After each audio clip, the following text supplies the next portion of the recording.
ESPN game last night. The now 2-3 Knicks lost to the now 4-1 Cavs in Cleveland. Carmelo and LeBron played each other tough, contesting over 50% of each other's shots. Anthony scored 2 points when guarded by LeBron, while LeBron got 11 with Anthony as his primary defender. But LeBron stepped up in the fourth big. Melo did not. Skip, what was your takeaway from this one?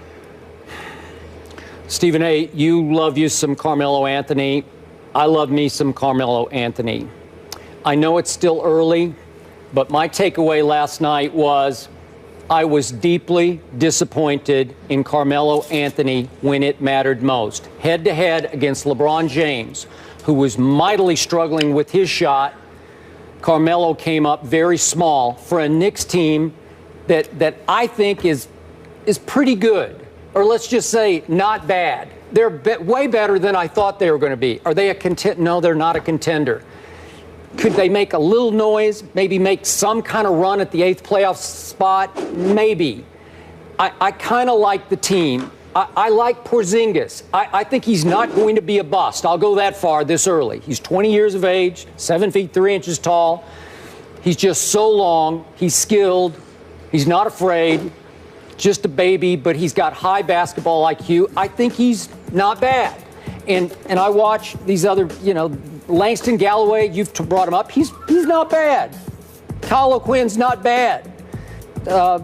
Derek Williams, I never liked him before the draft, but in the role that the Knicks have him in, he's not bad. So this team had a chance last night on national television to make an early season statement at the Cavaliers. Beat them, and you go to 3-2.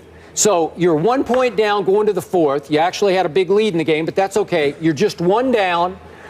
Up to that point, LeBron finally made a three in the middle of the fourth quarter, and at that point, he was 1 for 16 for the season from three-point range. And we saw what happened in the first half. He blamed it on the sleeve jerseys that they were wearing last night. LeBron had signed off on these jerseys. They had practiced in them, and he said, I'm good with it. But then, of course, he's got to blame something for his shooting woes, which have continued since the NBA Finals when he was a disaster. Don't go there. Well, I'm just telling you. So he tears it up. He makes a big show. I'm going to tear my sleeves. Okay, fine.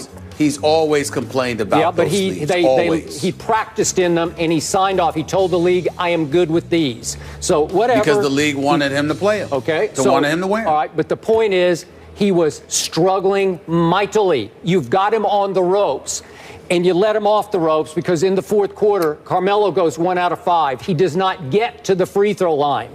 He's your guy. He's your $23 million man. We all know that. He's your max guy. He should be at age 31, still at the backside of his prime in his 13th NBA season. And you just got to play a little bigger than that against the best player on the planet, your close friend LeBron James, who wasn't great in the fourth quarter, but he was way better than Carmelo because he goes 3 out of 8. He did get to the free throw line and made 4 out of 5. He made things happen. He played with much more energy and urgency than Carmelo did in the fourth quarter. Carmelo just looked deadheaded. He looked dead-legged, and he hasn't been great in the other Knicks games this year. I know Kawhi Leonard did a number on him at the Garden. He does that to just about everybody. But Carmelo had the one outburst at Washington. He scored 37. Other than that, the Knicks have kind of won in spite of him or been decent in spite of him. I need to see more because I think this team is looking for him to lift them just one more level up. And it has a chance to at least be respectable this year if he's what he should be. He's that guy. He's a top 5 scorer in this league and a clutch player that he's been in the past. I'm just not seeing it yet from Carmelo the way this team is looking to see it from him. Your thoughts? Well, in all fairness, not that mine. I mean, I can sit up there. You know how much I got love for Carmelo Anthony, and him being a New York Knick doesn't hurt that notion at all. But I'm disappointed with what I've seen thus far. And I'm disappointed because I think that, number one, he doesn't appear to be as healthy as he needs to be. I think that he looks like he's been dragging for most of the season. I even watched him with the 37-point explosion against Washington, and I still found myself looking at him physically, Skip, and questioning whether or not he was going to last this season. Maybe you will get better as the season goes on. You continue to receive treatment, get yourself in the game playing shape, et cetera, et cetera. and we may see something different. And the upside to this is that Carmelo Anthony can shoot the basketball. So he's not somebody whose exploits and greatness are predicated on, his physicality. It's his ability, being 6'8" and about 240, and his ability to beat you from the outside is what can potentially make him lethal no matter what the situation is, because when he's making shots, what are you going to do about it? But I think what you saw last night in the fourth quarter when he was going up against LeBron James is that LeBron James is in better shape than him. So LeBron James can amp it up to another level, another notch, and really, really do whatever's necessary in order to lift his team to victory. I think we all look at Carmelo Anthony, and even though I'm not going to sit here and say that he's out of shape, Carmelo Anthony has never, ever, ever in his lifetime been in the kind of shape that a LeBron James is in. So I think that has something to do with it as well in terms of the lack of effectiveness last night, because Carmelo Anthony usually gives it to LeBron. Carmelo Anthony usually shows up and plays against LeBron James. I'm just not satisfied with what I'm seeing from him. You know how I'm feeling about the Knicks right now. Certainly they're playing better. Phil Jackson deserves a lot of credit for that because they're playing better. They're playing harder. Porzingis is not a bust. He's a 2 to 3 year project. There's an incredible upside to him, and I think that he'll be fine. But at the same time, when you've got Vujacic in your starting lineup, you got a problem. Jerry Grant out of Notre Dame needs to learn how to shoot the basketball. Okay, Porzingis is giving you something. Robin Lopez is marginal. We all know this. And that's all you can go. I mean, what do you want me to go with? The Langston Galloways of the world, the Kyle O'Quinns, the Lance Thomases, the Derek Williams. These are serviceable players, decent players. But Carmelo Anthony doesn't have but so much to work with, which means he has to be in the kind of condition mentally and physically to carry this team. And he's not. So I'm not happy with what I've been seeing from him. I understand to some degree why that is. But at the same time, I got to tell you, they're not going to go very far unless Carmelo Anthony is a superstar. No doubt. And he doesn't look like a superstar right now. Okay. Are you suggesting he has not recovered from his knee issue of last year? I don't think he's fully recovered. Wow. I do not. I'm not saying that the injury is an issue, but I think the injury and the kind of setback it caused him conditioning-wise, I think there's a lot for him to overcome, because even when he didn't have these injuries, Skip, he wasn't known as some conditioning guru. Yeah. And so because of it, now you've got the injury, and then that scales you back. Yeah, you're rehabbing from the injury so you can get on the basketball court and play. But the kind of physical conditioning that you're accustomed to having before, it wasn't great. So why would it be great now? Yeah.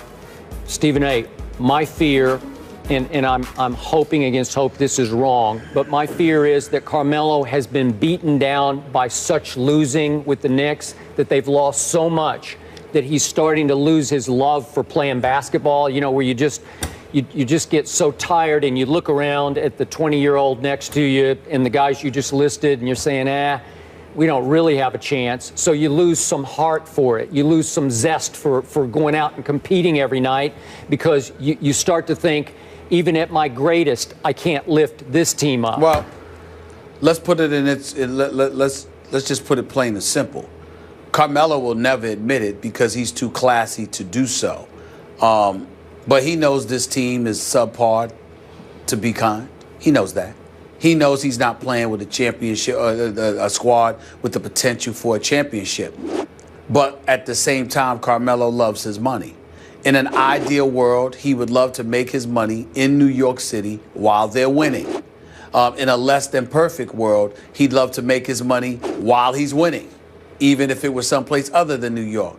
Now, this is no excuse for people to run away and say that I'm saying that Carmelo Anthony wants to get traded from the New York Knicks, because I'm not accusing him of such things. But I will say this, considering how average they are, if he had an opportunity to get his money, which he now has, because he's making $122 million, and you couple that with him playing for a contender, do I think that he'll cry about departing from the Big Apple? Somehow, some way, I suspect he'll get over. Okay, but Knicks fans don't want to hear that this early in the season. They just think you're making $23 million this year. Earn your money.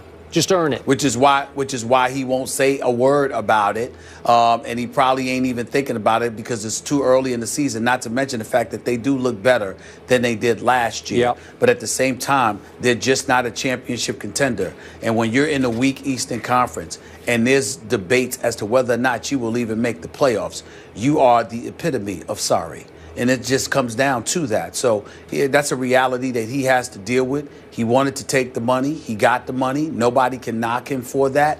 But the price that came with that was staying with the team that's ions away from being a championship contender. And he's going to have to deal with that. And so are New York Knicks fans like myself. As sick to my stomach as it makes me for this team not to be competitive, I have to hold on to a little bit of hope. They do look better than they did last year, and they are playing harder. So I'll give them credit for that. But that's about all they're getting from me. All right, we'll leave it there. Friday, the Knicks host the Bucks at the Garden, and the Cavs are at home again against the Sixers. Tony Romo back at practice with the Cowboys. We're talking about practice. Don't miss Skip's interesting take on Big D's franchise. It better be good. Better be real interesting. You're going to be interested?